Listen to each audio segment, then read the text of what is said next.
자, 402페이지. 재개발 사업, 재건축 사업의 공공시행자 이렇게 나오죠. 재개발 사업이나 재건축 사업은 원칙 누가 하는 거죠? 조합이나 토지 등 소유자, 민간이 하는 거죠. 민간이. 근데 이러한 사유가 있을 때는 예외적으로 공공이 할 수 있다라는 겁니다. 그래서 보면 시장군수 등은 재개발 사업 및 재건축 사업이 다음의 어느 하나에 해당하는 때에는 직접 정비 사업을 시행하거나 주공을 사업 시행자로 지정해서 정비 사업을 시행하게 할 수 있다. 그래서 원래 재개발이나 재건축은 공공이 해야 되는데 이 사유가 있을 때는 예외적으로 공공이 시장군수나 직접 하거나 주공을 지정해서 사업을 하게 할 수 있다라고 해서 이걸 천, 병, 순, 사업 시행계획, 인가, 면적 2분의 1 이렇게 정리를 했던 건데, 자 보면 8가지 사유가 있습니다. 총.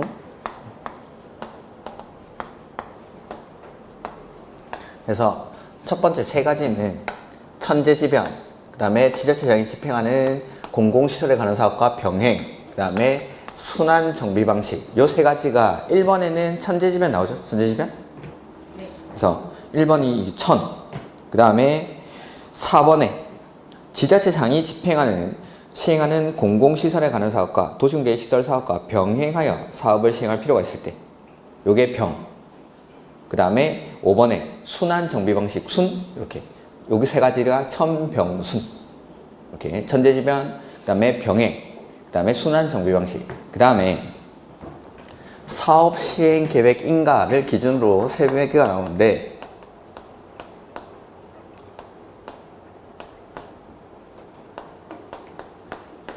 (4번은) 사업 시행 예정일부터 2년 안에 사업 시행 계획 인가 신청이 없는 경우. 그 다음에 5번은 추진위원회 승인일로부터 3년 내 조합 설립 인가 신청이 없거나 조합 설립 인가 받고 나서 3년 내에 사업 시행 계획 인가 신청이 없는 경우. 그 다음에 사업 시행 계획 인가가 취소된 경우. 이렇게. 자, 요거 보면은 2번에, 우리 박스 안에 2번에 정비 계획에서 정한 정비 사업 시행 예정일이 되죠? 사업 시행 예정일부터 얼마 안에? 2년 안에. 2년 안에 사업 시행 계획 인가를 신청하지 아니하거나 신청 내용이 위법 부당하다고 인정할 때. 요게 저는 이제 4번에 쓴 거. 사업 시행 예정일부터 2년 안에 사업 시행 계획 인가 신청이 없거나 신청 내용이 위법 부당하다고 인정할 때. 근데 무슨 사업은 제외하죠? 재건축 사업은 제외합니다. 그 다음에 3번에 추진위원회가 시장군수 등의 구성 승인을 받은 날부터 3년 이내에 조합 설립 인가를 신청하지 아니하거나, 그 다음에 조합 설립 인가를 받은 날로부터 3년 이내에 사업 시행계획 인가를 신청하지 않는 경우. 요거는 3년. 그 다음에 6번에 사업 시행계획 인가가 취소된 경우. 이렇게. 그래서 1번부터 6번까지를 저는 따로 정리를 한 겁니다. 그래서 1번, 4번, 5번에 나오는 거. 천재지변, 병행, 순환 정비 방식. 그 다음에 2번, 3번, 6번에 나오는 거. 사업 시행계획 인도. 사업 시행계획 인가를 중심으로 해서 사업 시행 예정일로부터 2년 안에 사업 시행계획 인가 신청이 없거나 신청 내용이 위법 부당하다고 인정할 때. 근데 여기 무슨 사업은 제외하죠? 재건축 사업은 제외. 그 다음에 추진위원회 구성 승인일로부터 3년 안에 조합 설립 인가 신청이 없거나 조합 설립 인가 받고 나서 3년 안에 사업 시행계획 인가 신청이 없는 경우. 그 다음에 마지막으로 사업 시행계획 인가가 취소된 경우. 요럴 때. 이렇게. 그 다음에 7번, 8번에는 면적 2분의 1 이상, 이 2개가 나올 겁니다. 면적 2분의 1. 그래서 7번에 보시면은 국공유지 내지는 국공유지와 주공이 소유하고 있는 면적이 2분의 1 이상입니다. 그러니까 공공이 가지고 있는 면적이 정비구역 면적의 2분의 1 이상이죠. 그리고 토지 등 소유자 과반수가 동의했을 때. 토지 등 소유자가 과반수가 동의했을 때. 그 다음에 8번은 면적 2분의 1 이상이랑 소유자 3분의 2 이상이 요청하는 경우. 이렇게. 이 경우 이하 이런 것들 읽지 마십시오, 그냥. 그래서 면적 2분의 1을 2가지로. 그래서 요게 무슨 사유죠? 재개발이나 재건축을 공공이 할 수 있는 사유입니다. 시장구수가 직접 하거나 주공을 지정해서 사업을 하게 할 수 있는 경우. 그래서 천병순 사업 시행계획 인가 면적 2분의 1 이렇게 해서 8가지 사유. 천재지변, 병행, 순환 정비 방식, 그 다음에 2년, 3년 취소, 그 다음에 면적 2분의 1 이렇게. 이러한 사유가 있을 때는 재개발이나 재건축을 시장구수나 주공이 직접 할 수가 있습니다. 이런 것들. 그래서 5번 질문은 그냥 단순하게 이렇게 시장구수 등이 직접 재건축 사업의 시행자가 될 수 있는 경우는 없다라고 되어 있는데 있습니다. 이러한 사유가 있을 때. 이런 사유가 있을 때. 요거는 뭐 한 번 봐서 외우기는 좀 힘들고 계속 이제 반복해서 9, 10월 달이라든지 문제풀이 하면서 이런 것들 나올 때마다 확인하셔가지고 꼭 외우시기 바랍니다. 이렇게.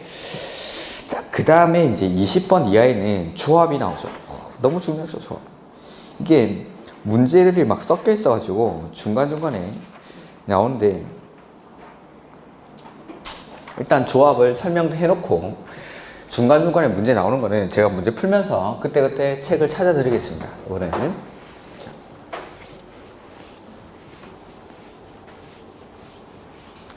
조합은 우리 기본서에는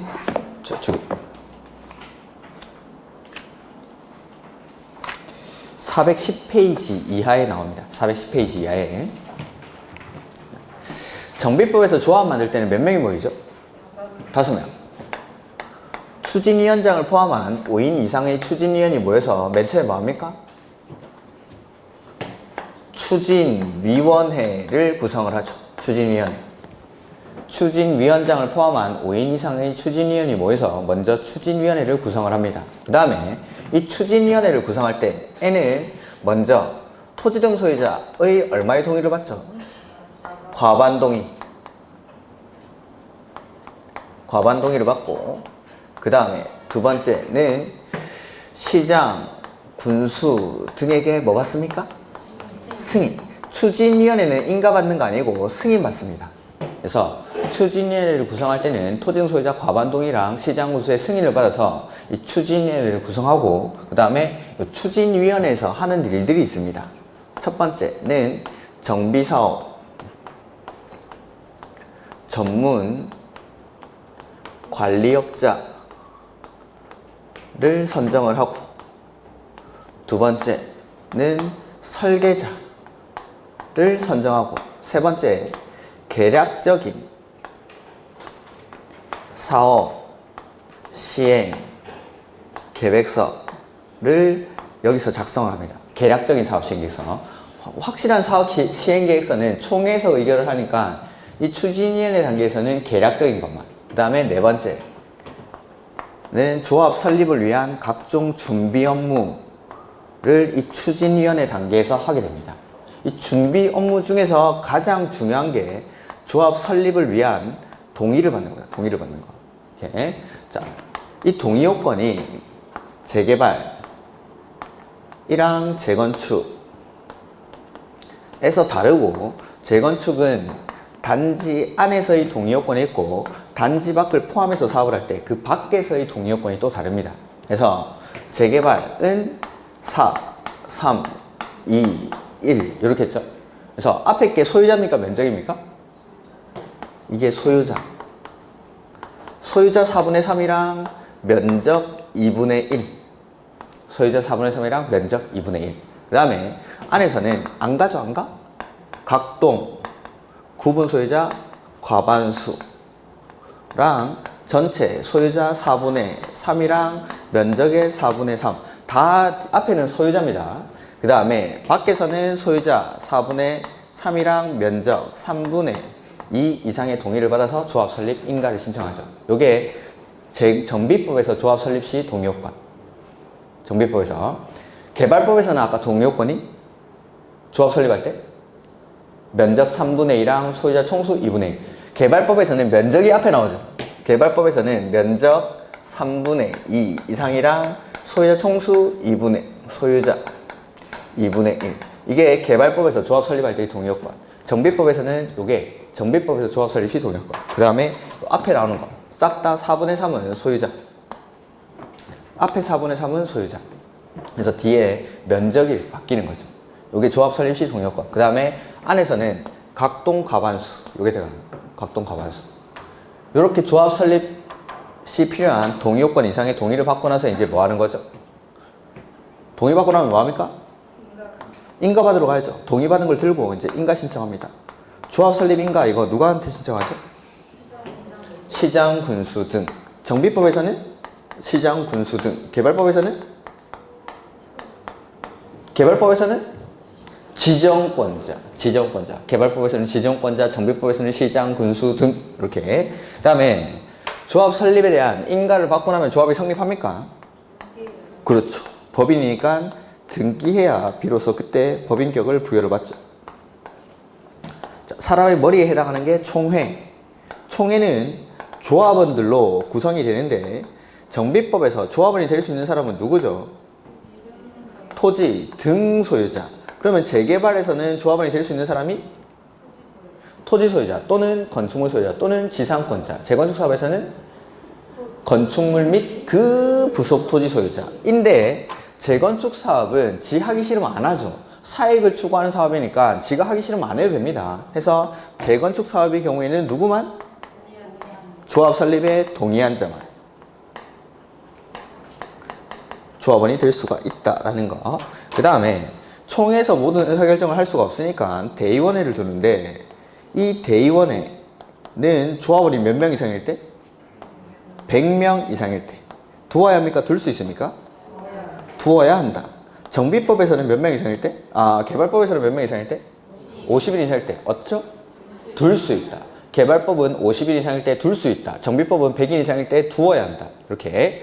그 다음에 이렇게 의사결정을 하고 나면 조합장, 이사, 감사 이런 사람들이 이제 실행에 옮기는 거죠. 이 사람들 뭐라 부르죠? 임원, 조합의 임원. 임원은 첫 번째 겸직, 금지 의무가 있죠. 그래서 같은 목적의 사업을 하는 다른 조합의 직원이나 임원을 겸할 수가 없다라는 거. 그 다음에 두 번째 결격사유가 나오죠. 결격사유는 항상 나오는 네 가지 있죠? 그 네 가지에다가 정비법에 하나가 더 추가가 되는데 이 법을 위반해서 벌금 100만 원 이상의 형벌을 선고받고 얼마? 10년이 지나지 않은 자. 10년. 그래서 항상 나오는 네 가지. 미성년자, 피성년 후견인, 피한정 후견인, 파산 선고를 받고 복권되지 아니한 자, 금고 이상의 형을 선고받고 형의 집행이 종료되거나 면제받기로 한 날로부터 2년이 지나지 아니한 자, 집행유예 기간 중에 있는 자에다가 더하기 벌금 100만 원 이상의 형을 선고받고 10년이 지나지 아니한 자. 이러한 사람들은 조합의 임원이 될 수가 없죠. 그 다음에 세 번째, 조합 임원의 자격 요건이라는 게 있습니다. 자격 요건. 이게 작년에 생기고 아직 시험 출제 안 됐는데 올해 시험 문제죠? 장담을 하죠. 올해 나옵니다. 장담을 하죠. 안 나오면 어쩔 수 없지만 나옵니다. 이거 나옵니다. 이거 올해 문제입니다. 이거. 그래서 조합 임원이 되려는 자는 정비구역 안에 있는 거주하고 있는 자로서 조합장은 선임일부터 자리가 모자라니까 이쪽에 써보죠. 선임일부터 언제까지? 관리처분계획 인가일까지. 자, 관리처분계획 인가 떨어지고 나면 아까 뭐 한다고 했죠? 철거합니다. 사용수익이 정지가 되고 철거하니까 더 이상 살 수가 없죠. 그래서 선임일부터 관리처분계획 인가일까지 조합장은 이때까지 거주를 해야 되고 나머지 임원들 역시 정비구역 내에 거주하고 있는 자로서 선임일 직전 3년 동안 거주기간이 1년 이상일 것. 그 다음에 정비구역 내에 있는 토지나 건물을 얼마 이상 소유해야 되죠? 5년 이상 소유하고 있을 것. 이게 조합원, 임원의 자격요건.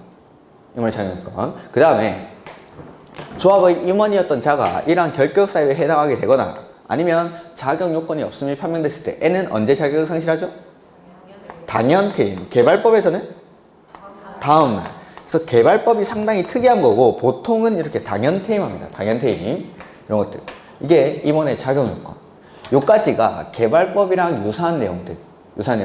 개발법이랑 비교하면서 정리해야 되는 거. 그 다음에 이제 개발법에 어떤 내용들이 여기서는 몇 가지 추가가 되죠. 그래서 정비법에서 조합 설립에 대한 동의를 받고 나서 조합 설립 인가 신청 전에 뭐 하는 게 하나 있었는데 창립총회.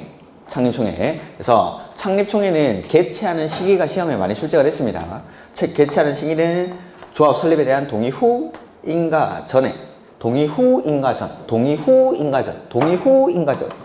인가전에 창립총회를 개최를 하죠. 이 창립총회를 개최해가지고 여기서 하는 일들이 있는데, 첫 번째는 여기서 정관을 확정합니다. 두 번째, 임원을 선임을 하고, 세 번째, 대의원을 선임합니다. 이러한 일들을 창립총회에서 하게 됩니다. 이렇게. 그 다음에 이렇게 창립총회를 개최해서 조합 설립해가지고 등기하고 나서 이제 회의를 개최하고 조합이 설립하고 나서 총회를 개최할 때, 총회를 개최하기 위한 출석 요건이 있습니다. 출석 요건. 총회가 개최되기 위한 출석 요건. 그걸 제가 의사정족수라고 불렀습니다. 일정 수 이상의 조합원들이 출석을 해야 회의를 개최할 수 있다라는 게 의사정족수. 해서 의사정족수는 원칙 얼마 이상이 출석해야 회의를 개최할 수가 있죠? 10% 이상이 직접 출석을 해야 회의를 개최할 수 있는데, 예외적으로 20% 이상이 직접 출석을 해야 회의를 개최하는 게 있었죠? 첫 번째가 창립총회, 두 번째는 사업시행계획, 사업시행계획서, 그 다음에 세 번째가 관리처분계획, 네 번째는 정비사업비. 이러한 것들은 중요한 사항이니까 20% 이상이 직접 출석을 해야 회의장 문을 열어주겠다라는 겁니다. 이거는 출석 요건. 얼마 이상이 출석해야 한다. 출석이란 말이 나오면 요거. 원칙은 10% 이상이 출석해야 되는데 20% 이상이 출석해야 되는 게 이런 것들. 중요한 것들이니까. 그 다음에 이렇게 10%, 20%가 출석을 해서 회의를 개최하고 나서 이러한 안건에 대해서 의사 결정을 할 때 그걸 의결정족수라고 불렀었죠. 일정 수 이상이 찬성을 해야 일정한 안건에 대해서 회의에서 통과시킬 수가 있습니다. 그 통과시키기 위한 요건은, 원칙은 과반수, 출석 과반수 찬성으로 의결을 합니다.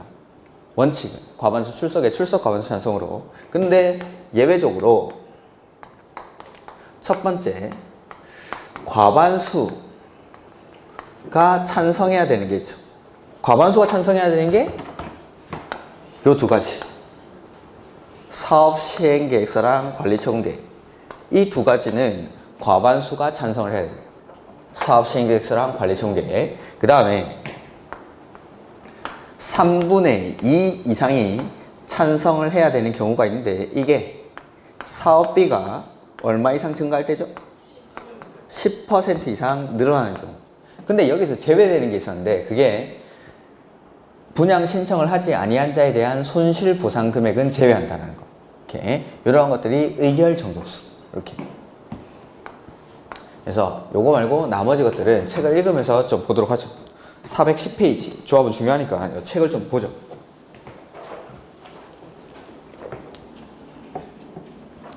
추진위원회의 구성 및 승인인데, 조합을 설립하려는 경우 조합을 만드는 시기는 정비구역 지정 고시한 다음에, 이렇게 정비구역 지정 고시 후 다음의 사항에 대해서 토지 등 소유자 과반수 동의를 받아 조합 설립을 위한 추진위원회를 구성해서 시장 군수에게 뭐 받죠? 승인.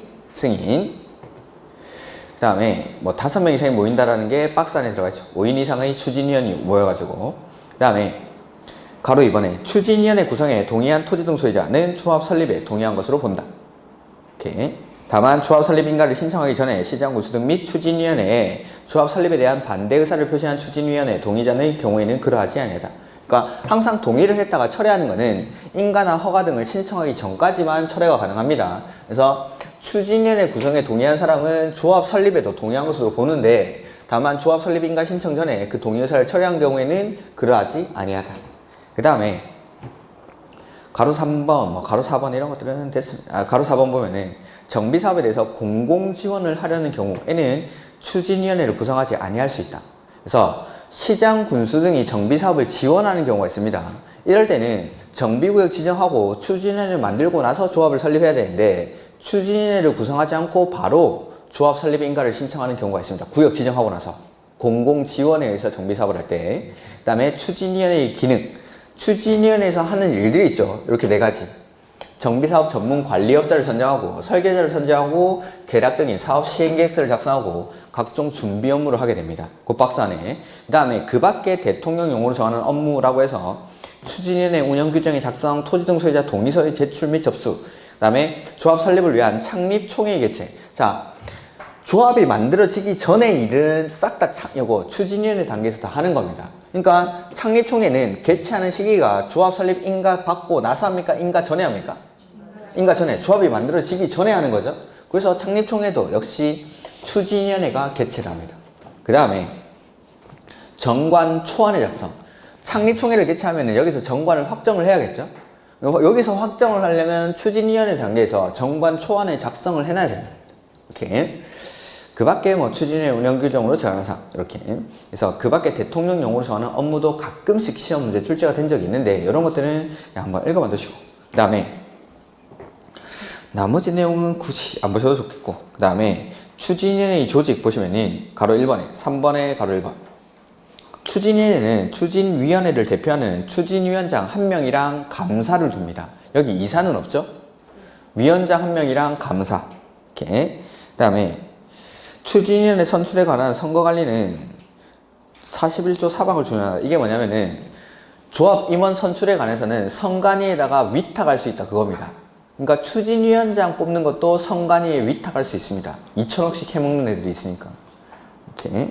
그 다음에 가로 3번 뭐 이런 것들은 됐고, 그 뒤에는 쭉 보실 필요 없고, 그 412페이지에 4번에 보시면은 412페이지 4번에 거기 가로 2번 3번, 나머지는 안 보셔도 좋습니다. 추진위원회는 운영 규정에 따라 운영하여야 하며 토지 등 소유자는 운영에 필요한 경비를 운영 규정에 따라 납부하여야 한다. 그 다음에 3번 추진위원회는 수행한 업무를 총회에 보고하고 그 업무와 관련된 권리 의무는 조합이 포괄승계합니다. 포괄승계. 그 다음에 4번부터 다음 페까지 5번 위에까지 그거 안 보셔도 좋습니다. 그 다음에 5번 창립총회의 방법 및 절차가 나오는데, 창립총회를 개최하는 시기가 두 번째 줄에 나오죠. 동의 후인가 전. 동의 후인가 전. 개최 시기도 시험에 많이 출제가 됐습니다. 동의 후인가 전. 이때 창립총회를 개최하고, 그 다음에 가로 2번에 추진위원회를 설립하는, 추진위원회는 창립총회 다음 페이지 가로 띄워놓고, 창립총회 개최 14일 전까지 회의 목적, 안건, 일시, 장소, 참석 자격 및 구비사항 등을 인터넷 홈페이지 등을 통해 공개하고 토지 등 소유자에게 등기 우편으로 발송한다. 창립총회는 개최하기 14일 전까지 알려줍니다. 근데 보통의 총회는 7일 전까지 알려줍니다. 창립총회는 14일, 보통의 총회는 7일 전까지. 그 다음에 창립총회는 추진위원장이 직권으로 소집하거나 토지 등 소유자 5분의 1 이상의 요구로 추진위원장이 소집합니다. 추진위원장의 직권 내지는 토지 등 소유자 5분의 1 이상의 요구. 그 다음에 가로 4번에 창립총회에서는 다음의 업무를 처리한다 해서 3가지. 정관을 확정하고, 임원을 선임하고, 대의원을 선임하고, 이 창립총회에서 이러한 일들을 하게 됩니다. 이렇게. 그 다음에 뭐 6번 이런 것들은 됐고, 조합의 설립 보시면은 조합 설립 의무. 시장 군수 등 주공, 지정개발자가 아닌 자가 정비사업을 시행하려면, 그러니까 민간이 재개발이나 재건축 사업을 할 때는 원칙적으로 조합을 설립해서 사업을 해야 됩니다. 민간이 할 때. 다만 토지 등 소유자가 할 수 있는 사업이 뭐죠? 재개발 사업. 토지 등 소유자가 20인 미만인 재개발 사업은 조합 만들어야 됩니까? 안 만들어도 됩니까? 안 만들 수 있죠. 그래서 토지 등 소유자가 하는 재개발 사업은 그러하지 아니하다. 이렇게. 그 다음에 재개발 사업, 조합 설립 시 동의요건, 재건축 사업의 동의요건. 요거죠, 요거. 따로 읽지 않겠습니다. 재개발 사업에서는 소유자 4분의 3이랑 면적 2분의 1. 그 다음에 재건축은 단지 안에서는 각동 가반수 전체 소유자 4분의 3이랑 면적 4분의 3. 밖에서는 소유자 4분의 3이랑 면적 3분의 2. 앞에 있는 4분의 3들은 싹 다 소유자. 그 다음에 뒤에 면적이 나옵니다. 뒤에 면적이. 그 다음에 다음 페이지.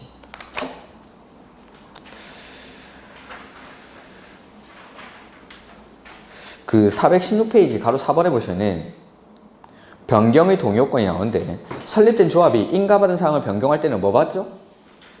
인가. 처음에 인가받았으니까 변경할 때도 인가. 근데 변경 인가받을 때 동의 요건이 좀 특이한데 여기 3분의 2 이상의 찬성으로 의결합니다. 인가받은 사항을 변경할 때. 이런 것들은 뭐 기억은 안 날 겁니다. 아마도. 기억은 안 날 건데 일단은 이런 것들이 있다 정도만. 이렇게. 뭐 다음에도 기억은 안 날 겁니다. 근데 인가받은 사항을 변경할 때 3분의 2 이상의 찬성으로 의결을 합니다. 이런 것들. 다음에 나온다면 제가 다시 한번 보여드리겠습니다. 근데 경미한 사항은 신고하면 된다라는 거죠. 경미한 사항은 따로 읽지 않겠습니다. 그 다음에 나머지는 됐고 가로 2번에 아니라 417페이지 2번 토지 등 소유자의 동의 방법 나오죠. 자, 보통은 다른 법에서는 동의를 할 때 자필 서명을 하고 인감을 날인하는 방법을 합니다. 그리고 인감증명서를 제출하는데 정비법에서는 뭘 날인하죠? 지장을 날인합니다. 지장을. 보통의 동의랑은 좀 다릅니다. 정비법에서는 지장을 날인하고 그 다음에 철회를 할 때도 지장을 날인합니다. 동의를 철회할 때도. 그래서 항상 동의를 하거나 철회할 때 지장을 날인한다는 거. 정비법에서는. 이렇게. 그 다음에 신분증명서 사본을 제출을 해야 됩니다. 그 다음에 그 밑에 박스는 정비법에서의 각종 동의들을 쭉 써놓은 겁니다. 그냥 정비법에서 동의할 때는 지장을 날인한다고 생각하시면 됩니다. 그 다음 페이지 418페이지 그 박스 안에 있는 조문 아까 토지 등 소유자의 산정 방법 요거는 했죠.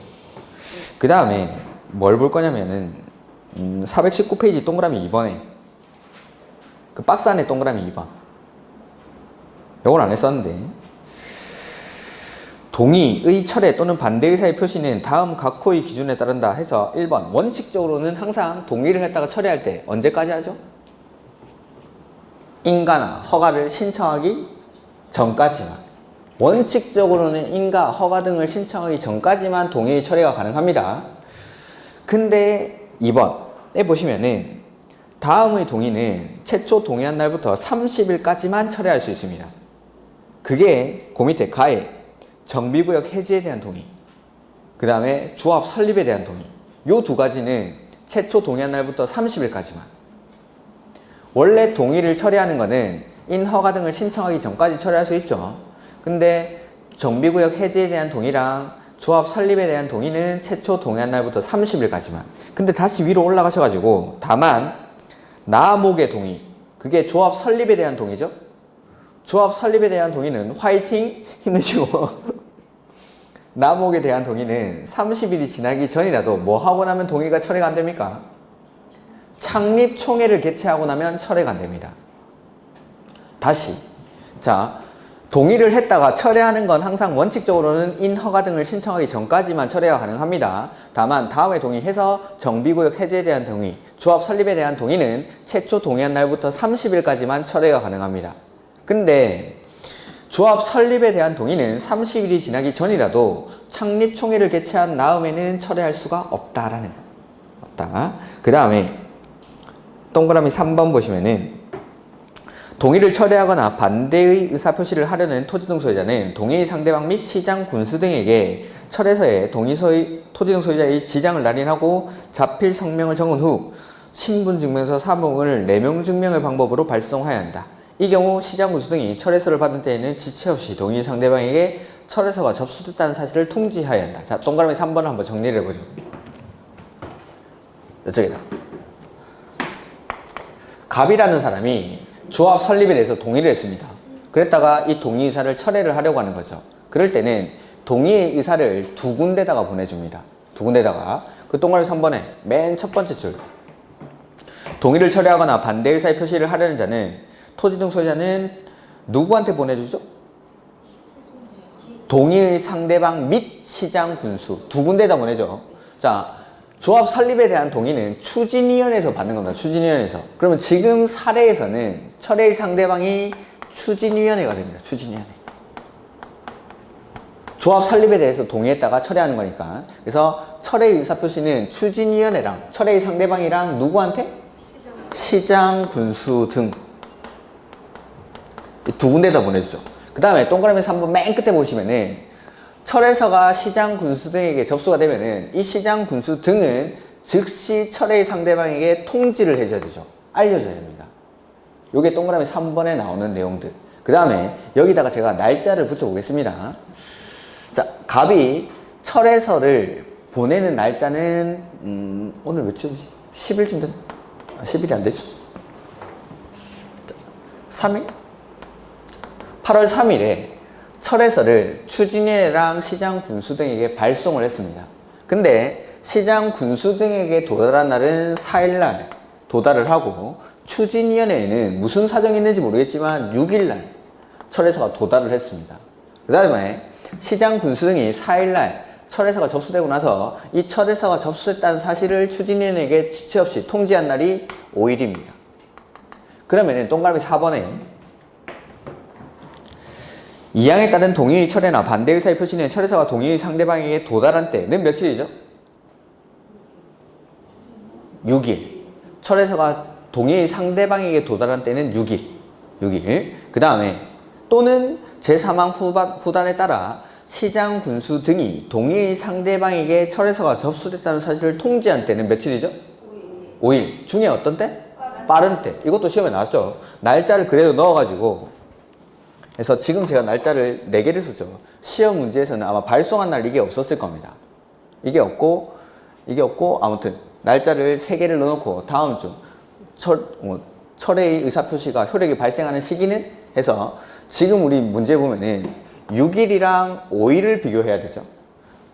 철회의 상대방에게 도달한 때 6일. 그 다음에 시장 군수 등이 철에서가 접수했다는 사실을 동의의 상대방에게 통지한 때 6일. 5일. 중에 빠른 때. 그러면 철회의 의사표시는 언제 효력이 발생하죠? 빠른 때. 5일날. 이것도 실제 사례로 문제가 나왔습니다. 이렇게 날짜를 넣어가지고. 그래서 비교해야 되는 날짜는 딱 2개죠. 2개. 결과적으로는 철회의 상대방이 알았던 때 중에 빠른 때입니다. 알았던 때. 이 사람한테 도달한 때랑 시장 군수 등이 이 사람에게 통지한 때 중 빠른 때. 5일이랑 6일 중에 빠른 때. 이때 효력이 발생합니다. 요거. 철회의 상대방이 알았던 때, 중에 빠른 때.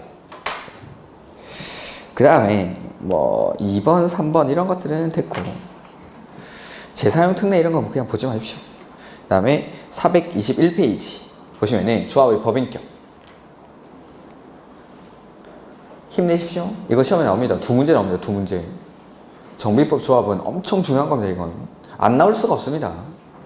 자, 조합의 법인격 보시면은 조합은 성격이 법인으로 하죠.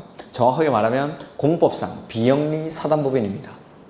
그 다음에 조합은 조합 설립 인가를 받는 날부터 30일 이내에 주된 사무소 소지에 다음의 대통령령으로 정하는 사항을 등기한 때 성립하죠.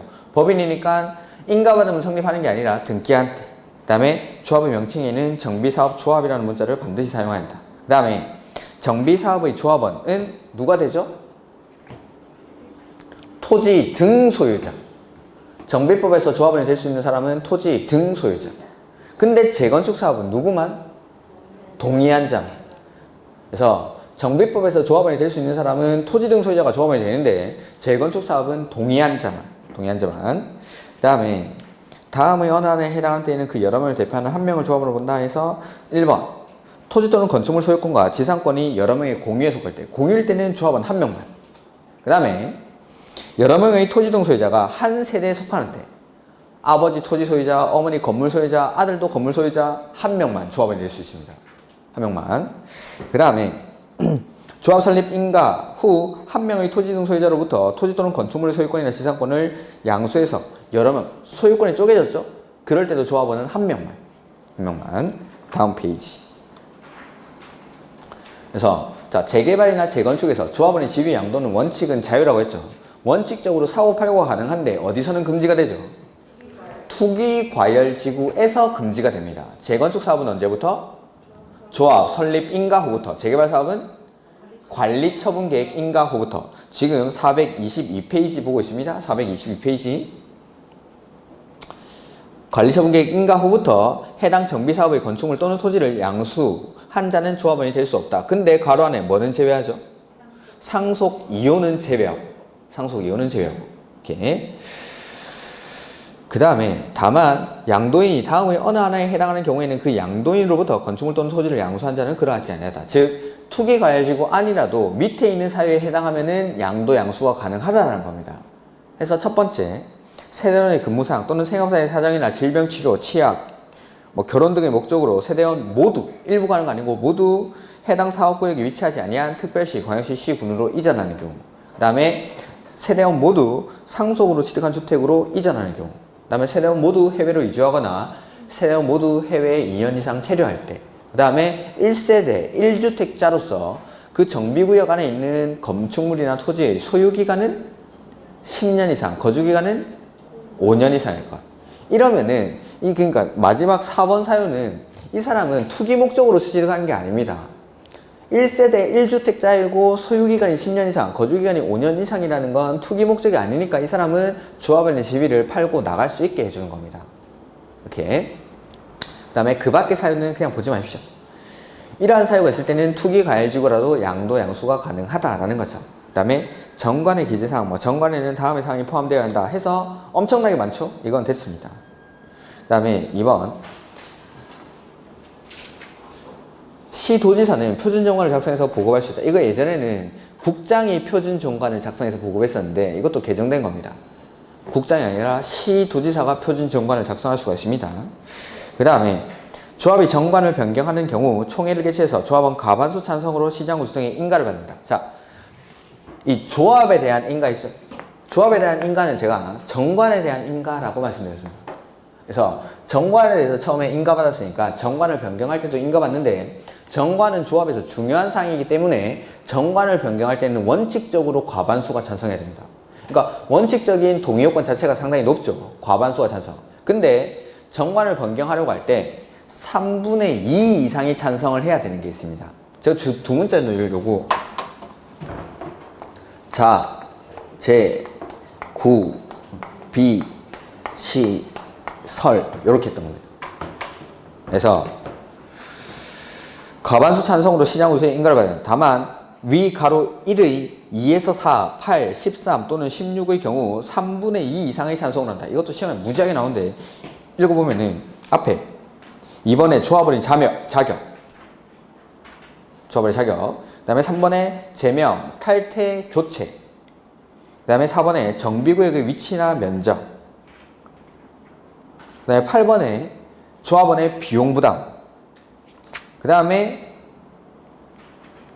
13번에 정비사업비 그 다음에 16번에 시공자, 설계자 요게 자, 제, 구, 비, 시, 설입니다. 그래서 조합원의 자격, 그 다음에 제명, 탈퇴, 교체, 정비구역의 위치나 면적, 조합원의 비용부담, 그 다음 비가 하나 더 있습니다. 정비사업비. 이건 아마 노트에 정리가 돼 있죠. 그 다음에 시공자, 설계자 이러한 것들 변경할 때는 3분의 2 이상의 동의로 변경합니다. 정관을 변경할 때. 정관의 내용 중에 이러한 내용을 변경할 때는 3분의 2 이상의 동의로. 이렇게. 그 다음에 경미현상 변경할 때는 뭐 신고한다 이런 거 됐고 6번에 조합의 임원.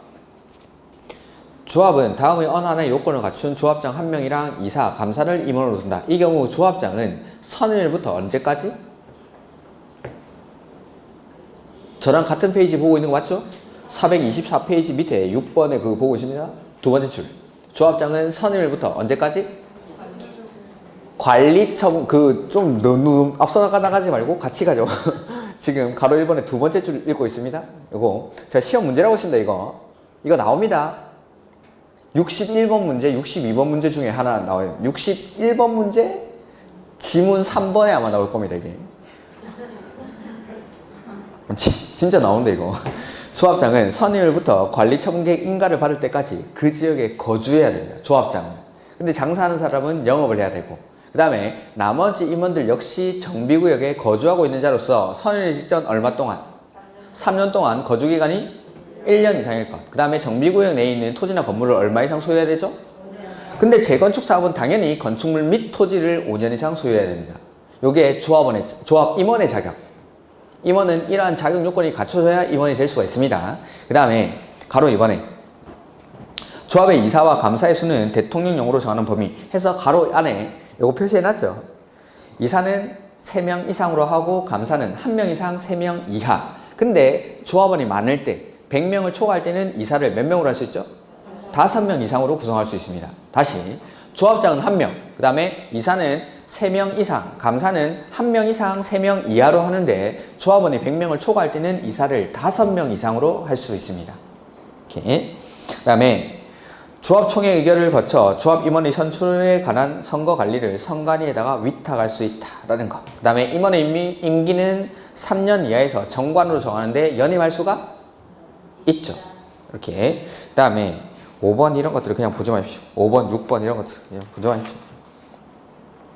그 다음에 426페이지.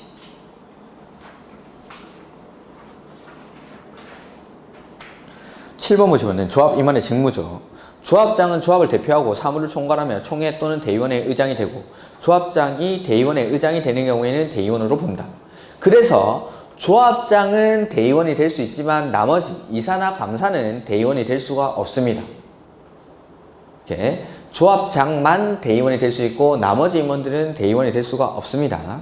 그 다음에 3번 조합장 또는 이사가 자기를 위해서 조합과 계약이나 소송을 할 때는 누가 조합을 대표하죠? 감사가. 이거 쉽지만 시험에는 무지하게 나오죠. 조합장, 이사의 자기를 위한 조합과의 계약이나 소송에 관해서는 누가?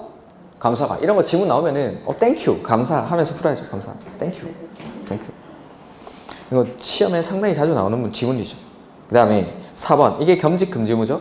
조합 임원은 같은 목적의 정비사업을 하는 다른 조합의 임원 또는 직원을 겸할 수가 없다. 겸직금지 의무. 그 다음에 결격사유. 임원의 결격사유. 1번부터 4번까지는 항상 똑같은 거죠. 그 다음에 5번에 이 법을 위반해서 벌금 100만원 이상의 형을 선고받고 10년이 지나지 아니한 자. 그 다음에 조합 임원이 다음의 어느 하나에 해당하는 경우에는 당연퇴임하죠. 당연퇴임. 그래서 첫 번째 결격사유에 해당하게 되거나 선임 당시에 그에 해당하는 자였음이 판명됐을 때. 그 다음에 조합 임원이 인원이 아니라 임원이라고 해야겠죠. 거기 처음 넣다 보니까 또 오타가 발생했나 보네. 조합 임원이 41조 1항 이게 자격요건. 자격요건을 갖추지 못한 경우. 그래서 결격사유에 해당하거나 자격요건을 갖추지 못했을 때는 언제 퇴임하죠? 당연퇴임. 개발법은 다음날, 정비법은 당연퇴임.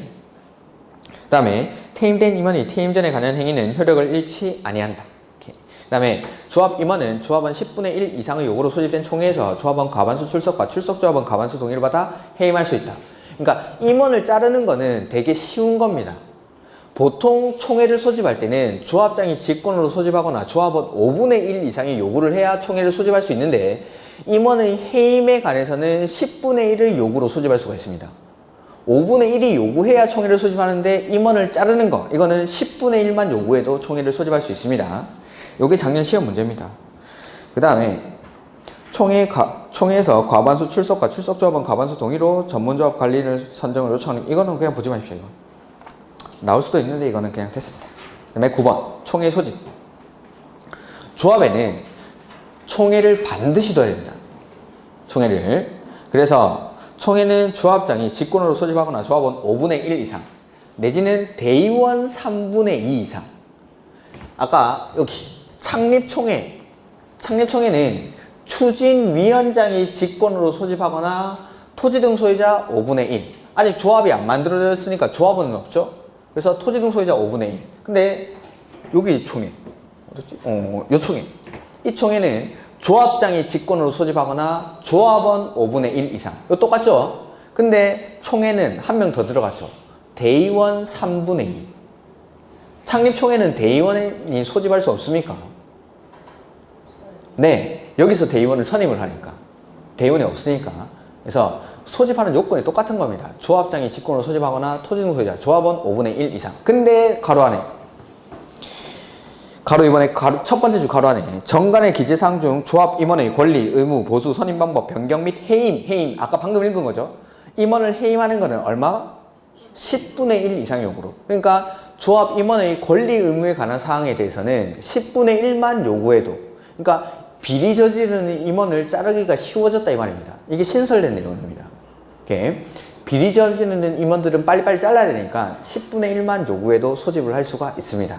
이렇게. 그래서 총회를 소집할 때 조합장이 직권으로 소집하거나 조합원 5분의 1 이상의 요구, 대의원 3분의 2 이상의 요구로 소집하는데 조합 임원의 권리, 의무, 보수, 선임 방법, 해임 이러한 것들의 상에서는 10분의 1. 이렇게.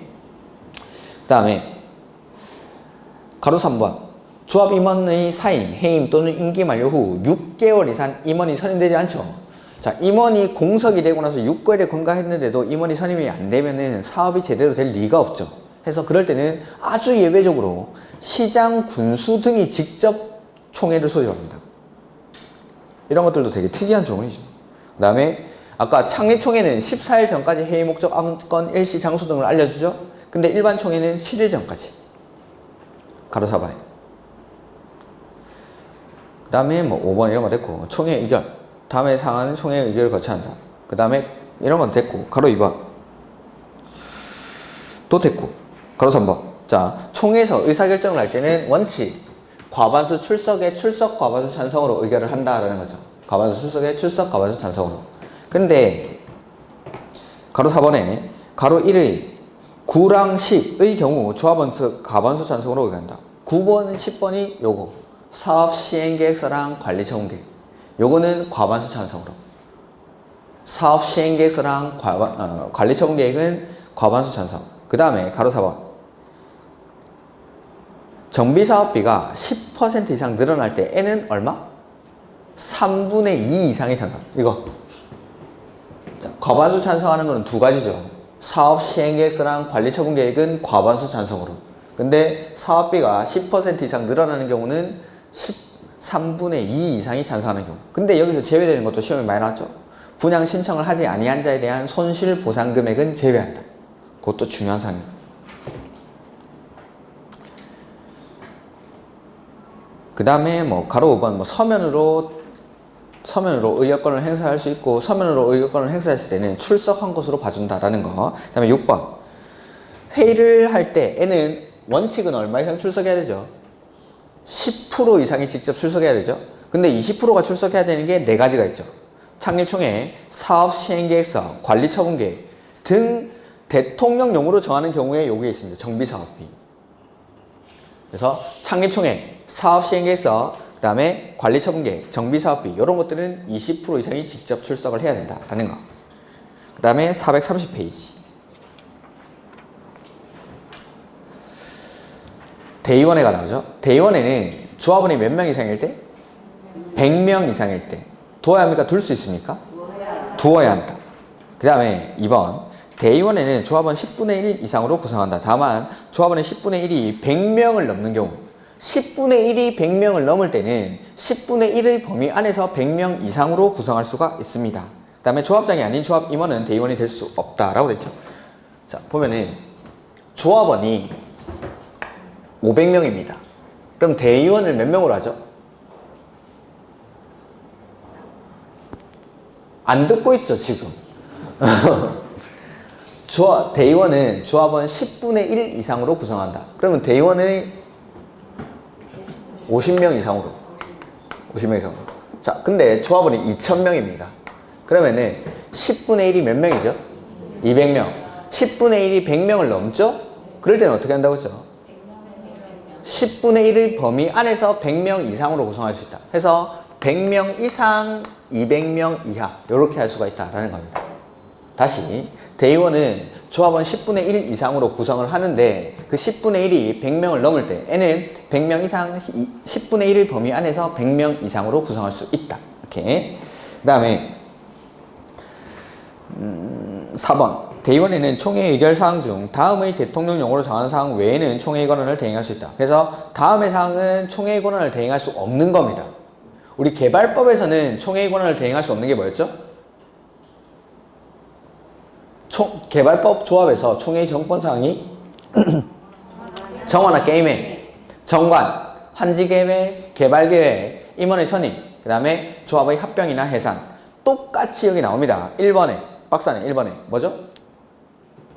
정관. 그 다음에 7번 관리처분계획. 그 다음에 순서가 다르게 되어 있구나.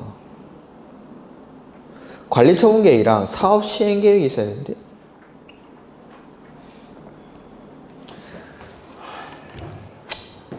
여기도 사업시행계획이랑 관리처분계획 이 두 가지를 이 두 가지는 대의원에서 대신할 수 없습니다. 지금 여기는 관리처분계획만 나와 있는데 사업시행계획서도 총회가 반드시 해야 됩니다. 관리처분계획이랑 사업시행계획. 그 다음에 임원의 선임이 있었죠.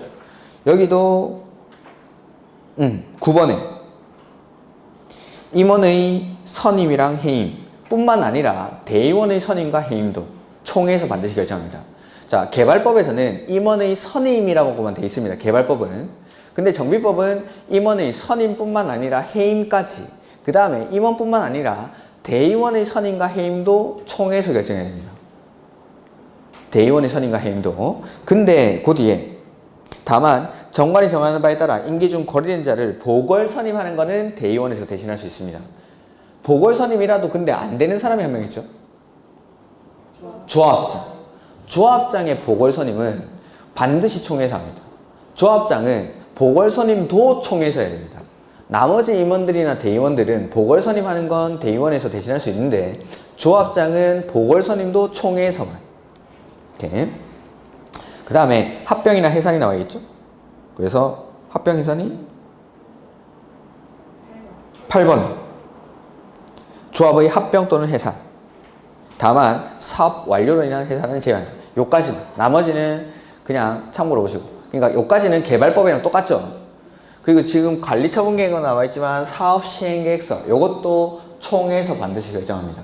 그러니까 개발법의